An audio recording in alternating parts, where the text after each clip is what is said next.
Tales from the Trials, the dog sports podcast about everything and anything you can do with your dog. You end up in the cult somehow. You do.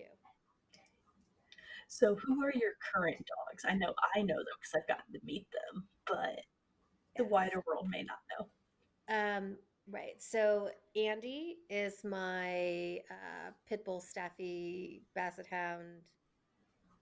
There's also some golden retriever and German shepherd in there. But he is uh, he is 7.5 years old, and he is, according to this wall, he is Natch 3 and Versatility Natch 1. Triples. Is he triple superior? I don't know. He might be.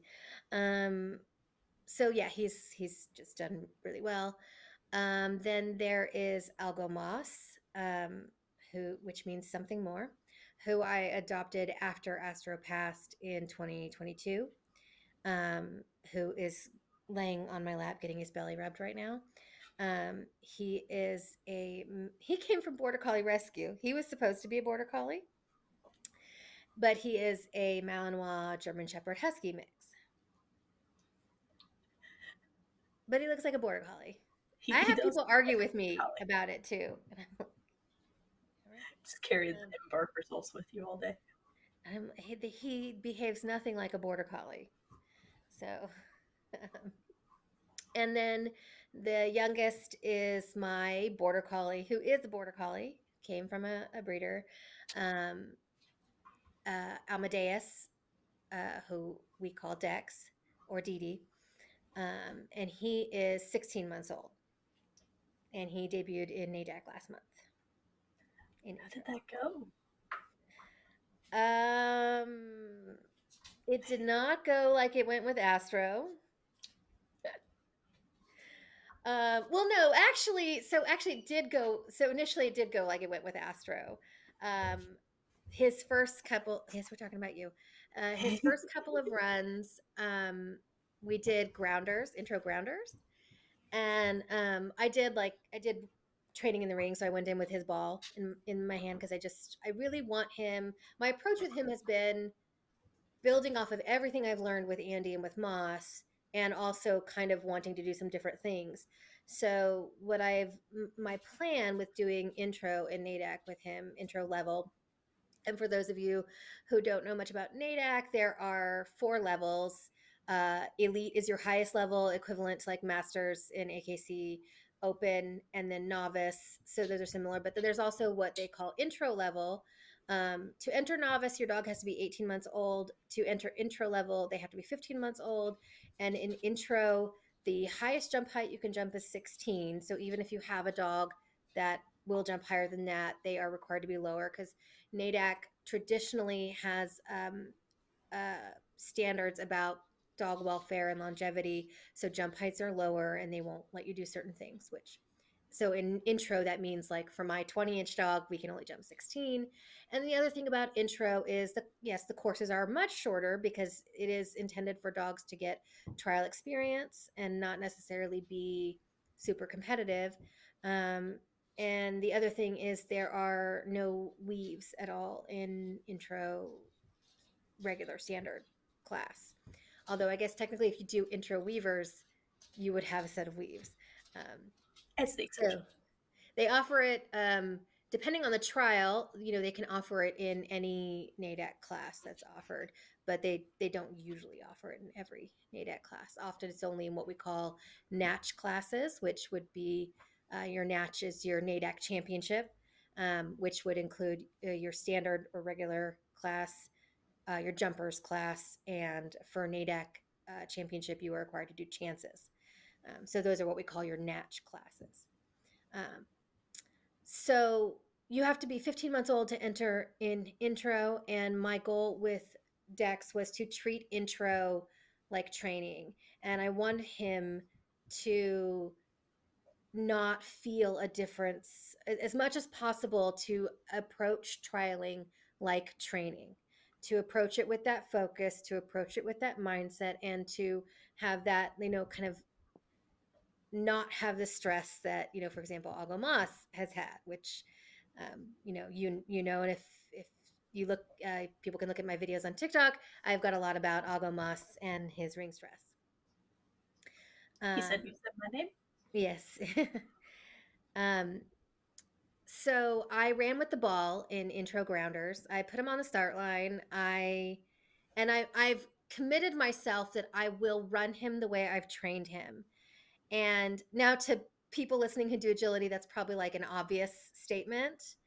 But when you do like ultra distance that I do, trying to do like bonus box, I've trained him from the start for bonus box work, which I probably have to explain here too. Um, We but can come back to it. yeah, come back to it, bonus box. But so I've trained him basically that I'm just never going to be near him. And but the like the instinct when you go into the ring the first time is to move in and support your dog more, right? And to just like maybe not like get super close, but to just like not be quite. But I said, no, I'm going to run the way we trained. I'm not going to come in here and get super close to him, and which would stress him out because I never do that. I never Yeah, go in and it's get new. close to him. So I was committed to that, and I went in, and it was a short course. And yes, I had my ball in my hand, and he knew I had my ball in my hand. And he was perfect. And Grounders is a course where there is a distance challenge for every level, and it's just a line basically across the front of the ring.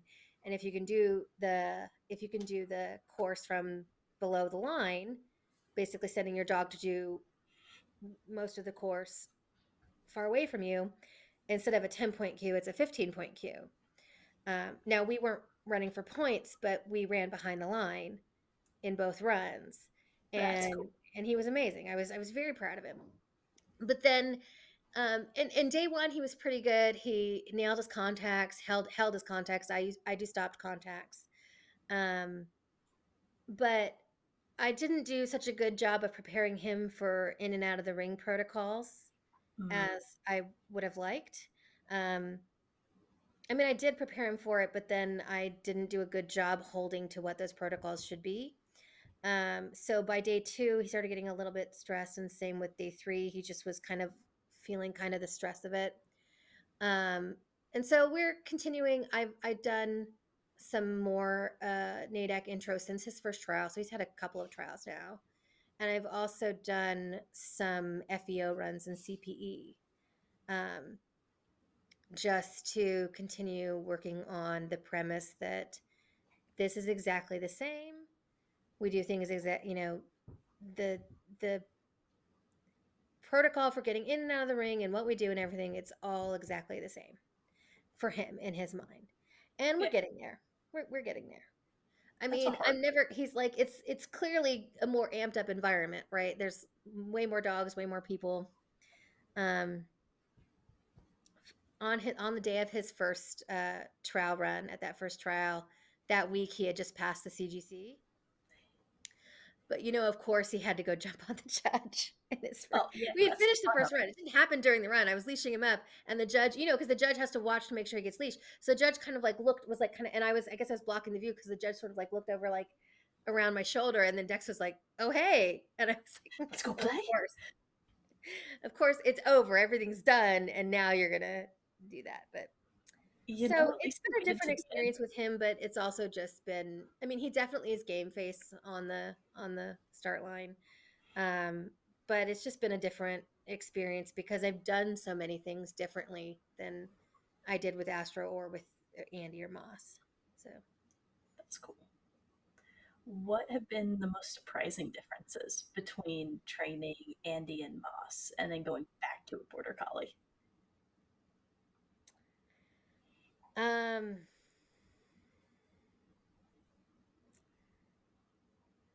the biggest difference is the gas pedal, I'd say. Um and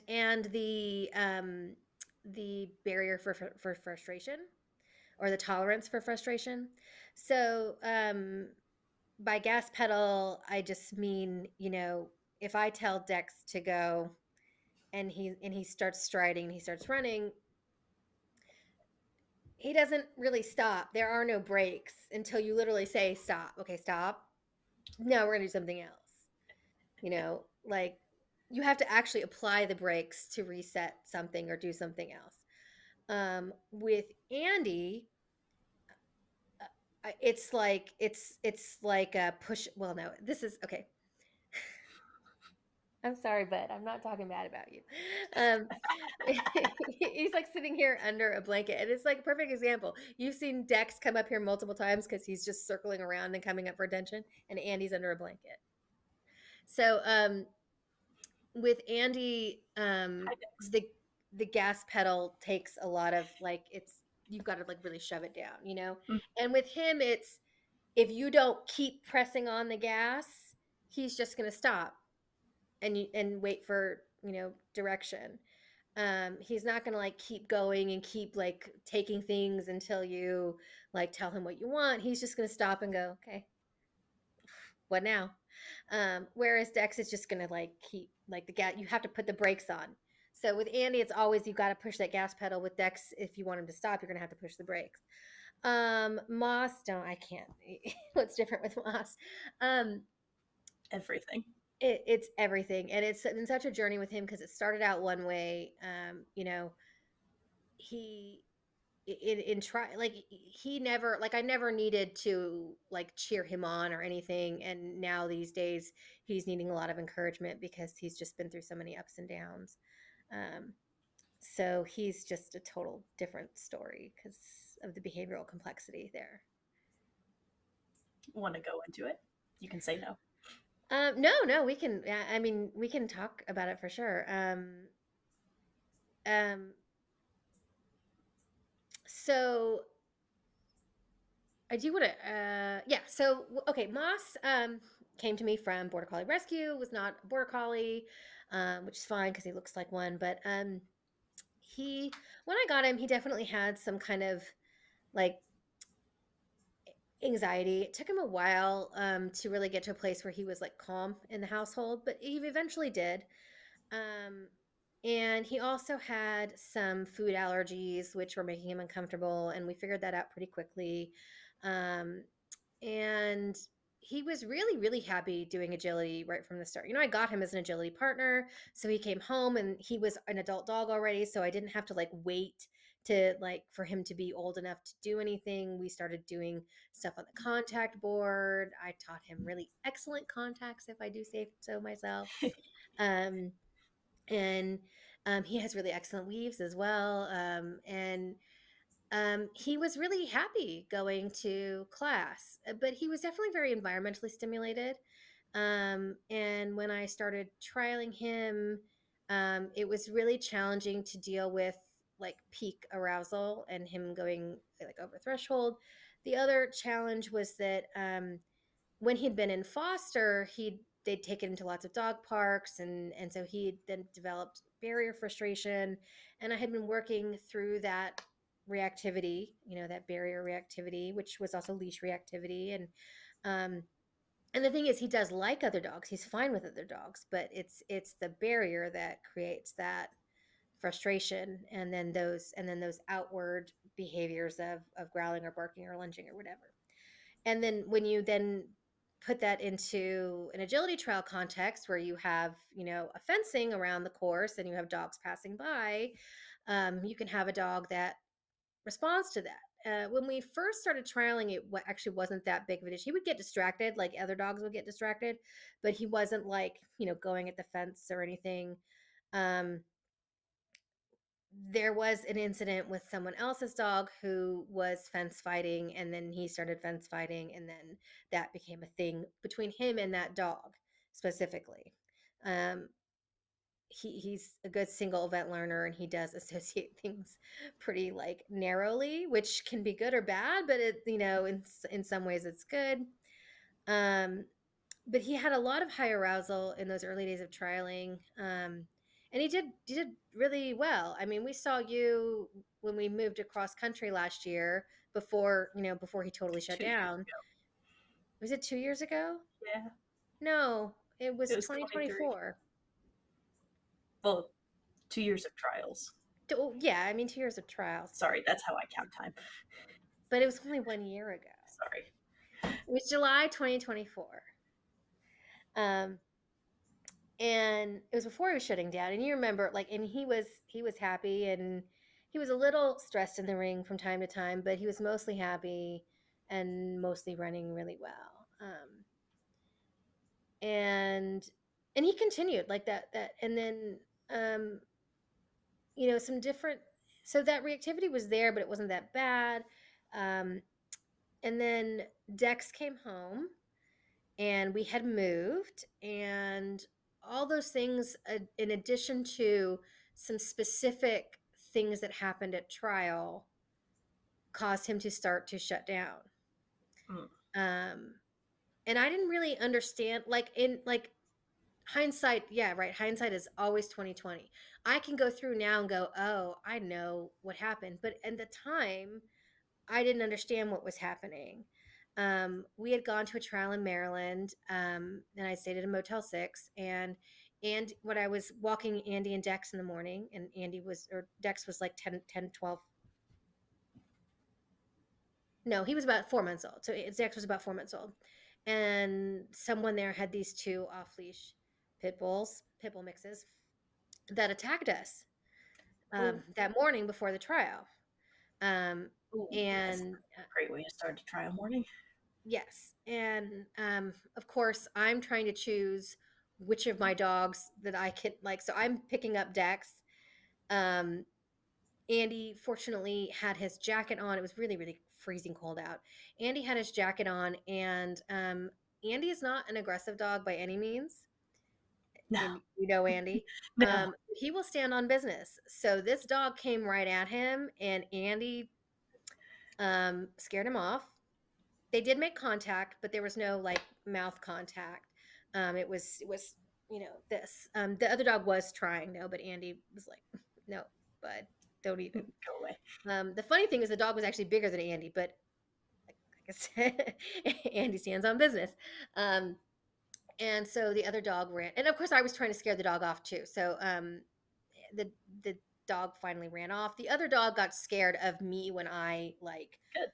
but the other dog was not going to be deterred until Andy was like, you did not want a piece of this.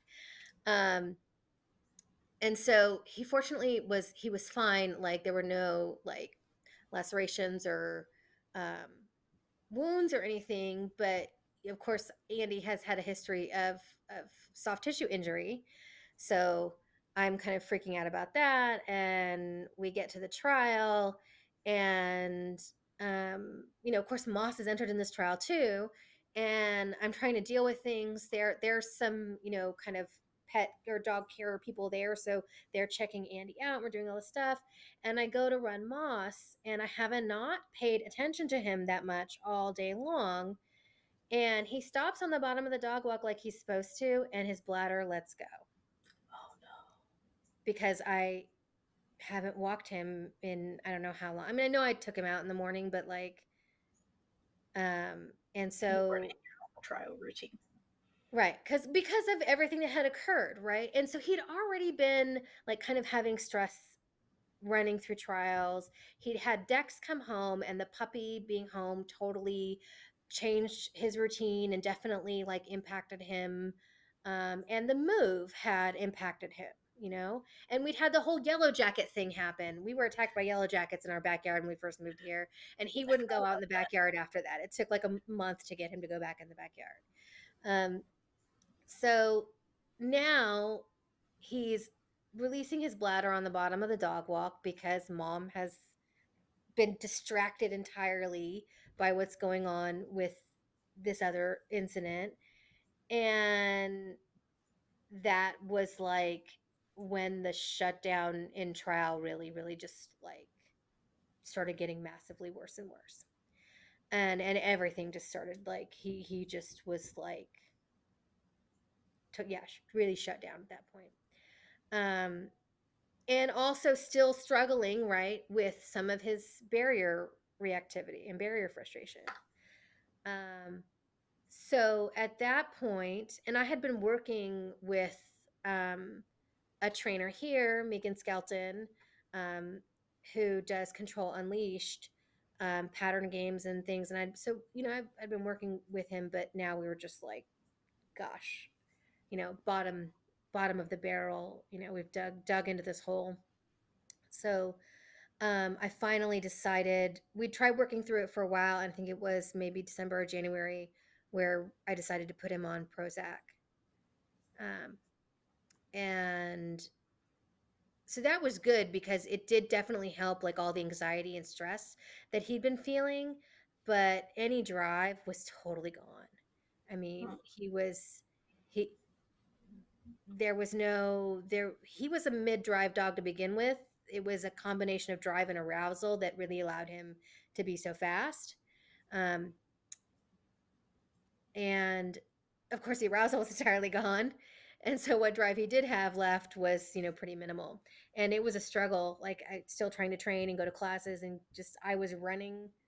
I don't run with my dogs, but I was running with my dog. I was pushing my dog around the ring. I was just like, come on, please play with me.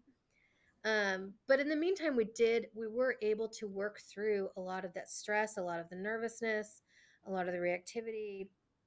And eventually, I decided that I wanted to try, and actually, what I was going to do was try switching him to a different medication because I thought he probably still needed a medication. But that one was going to be, yes, but we're talking about, it was going to be too much for him. So, um, as he started coming off of it and we like reduced the dosage to safely come off of it, he started like acting like my dog again, and his personality came back and his drive came back, and all of a sudden he was zooming around the ring and running fast, and I was not having to go with him to get him to do that.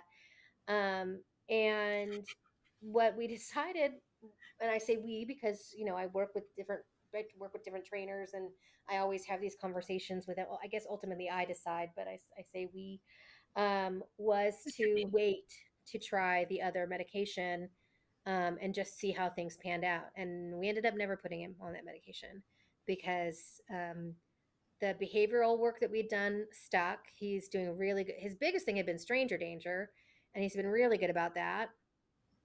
Although you did tell off a judge last weekend. Um, he did tell off a judge last weekend.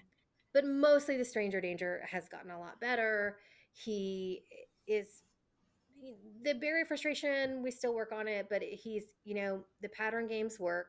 If I start counting, he runs over to me. He will call off of it now. The interesting thing is, like, I have a neighbor dog. The neighbor dog Moss fence fights with the neighbor dog. If I call him, he'll come inside though. So it's self-reinforcing. You know, please don't burp in my face. And I think it's less about reactivity at this point and more about he's enjoying telling the neighbor He's dog having off. fun.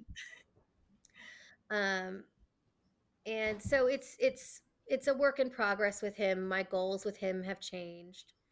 I'm hopeful that someday, when he was first starting out, I had people who I really respect who do bonus box and stakes distance tell me that he was going to be a stakes dog.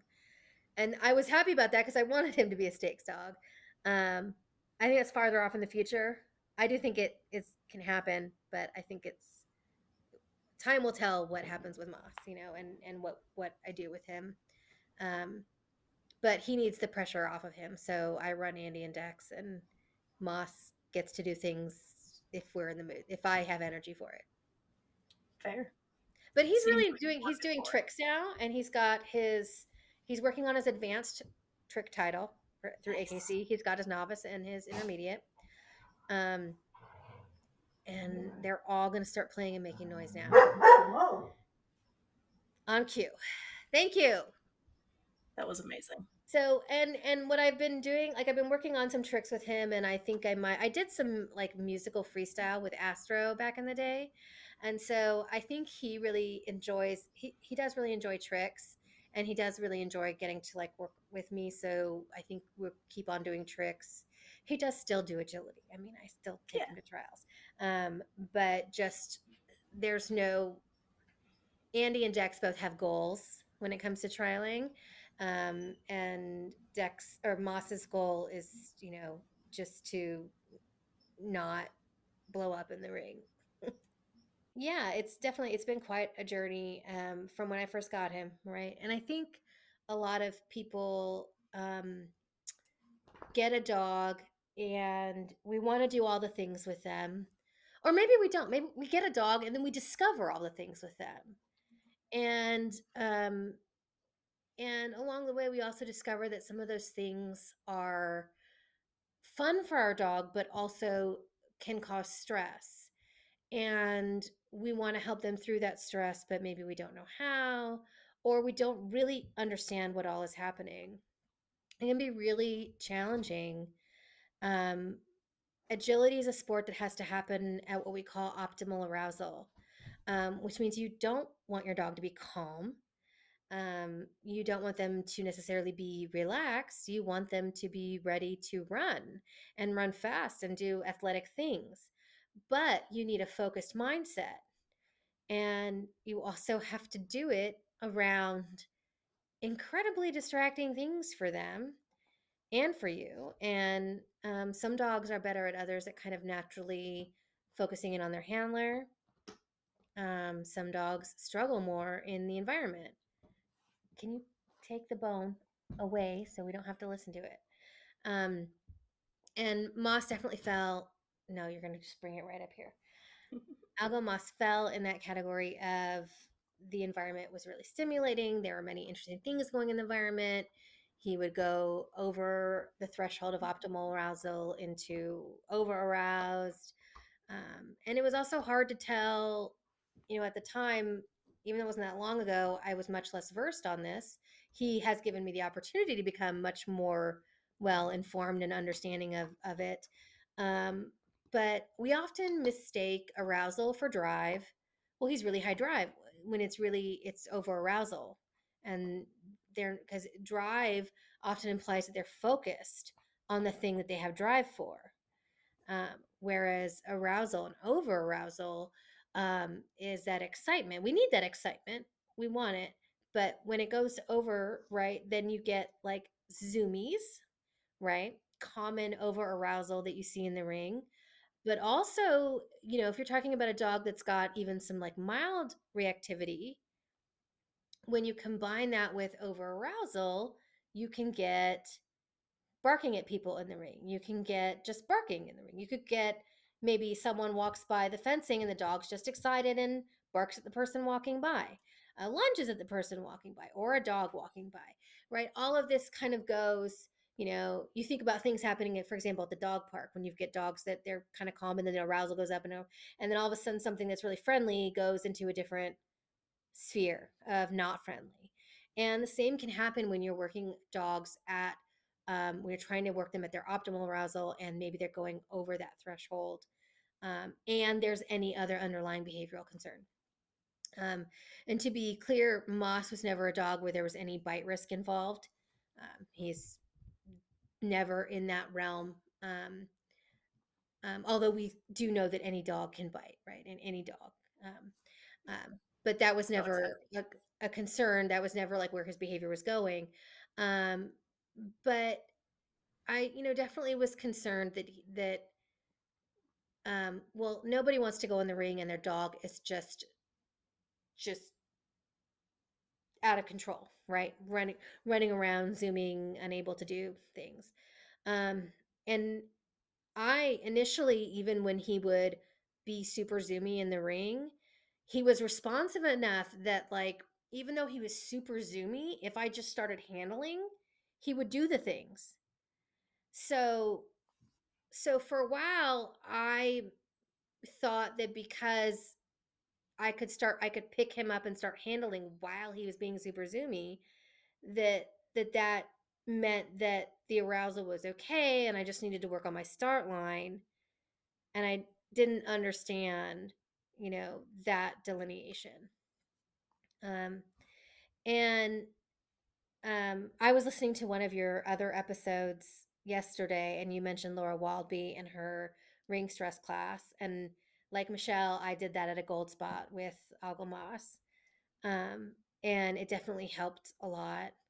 Um, Laura's so freaking cool. I think also for Moss, because he was never toy driven. I think that if he had been toy driven, a lot of this would have gone differently. Um, but he's not necessarily toy driven, although, and I go through this on my Patreon, I did work through a secondary reinforcer with him, which means I can use a ball with him, because the ball means food. It's a secondary reinforcer. Um, and at this point, I've done a lot of engaging in understanding how he likes to play and how he likes to be rewarded. You often hear me talk about butt rubs because that's his favorite thing. Um, He and does like his just booty stretches. he does like his booty fresh. And how he likes to play, which is kind of like an interesting play style. He wants to chase and pounce. I joke that he likes jump scares because, like, if I jump out of a corner and go rah, like he likes that. And he wants to like physically play with you too.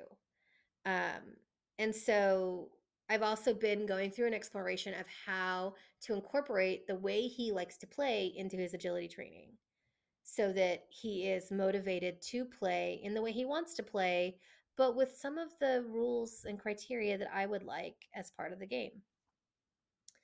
Um, and so I think his whole trajectory would have been different if he was toy driven, and I could just get a tug out and get him to tug with me. Um, but he's not. And there are a lot of people out there who are struggling, going through getting in the ring. Um, and we don't talk about it as much in agility. Like Laura talks about it. And she's got classes and her TikTok is full of showing her working through it. Um, and but mostly I think people are like embarrassed by it. And they're waiting for that day that, like, oh, my dog's gonna focus. Like we'll get through it eventually. Um, but it doesn't happen by magic, when you have, well, none of it happens by magic, but Dang, that'd be so much faster. it would be. It really is. And I've explored this, even though it came about working through Moss. I see it now in Andy and I see it now in Dex, and even though it's different and it presents differently, I can see now when they are sometimes uncomfortable in the ring, or having some emotions about something. um so yeah, he's taught me way more about dog behavior than I ever realized I didn't know. It's always fun. That's the case. Yeah.